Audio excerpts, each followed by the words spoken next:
وبهذا الأداء المتميز أصبح سفيان أمرابط مطالب وبقوة في كبار الأندية الأوروبية.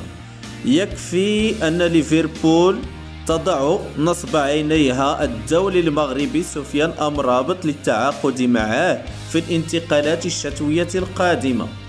نفس الشيء في الأحاديث وفي الصحف الأجنبية التي أصبحت تتحدث عن اقتراب توتنهام من حسم الصفقة، كما أن اليوفي ربما قد يتدخل في صفقة سفيان أمرابط. ويذكر أن سفيان أمرابط قدم أداء مستوى عالي جدا رفقة الأسود الأطلس في كأس العالم قطر 2022. اللهم بارك. وفي انتظار المزيد خليتكم مع أخوتي على خير، والسلام عليكم ورحمة الله تعالى وبركاته.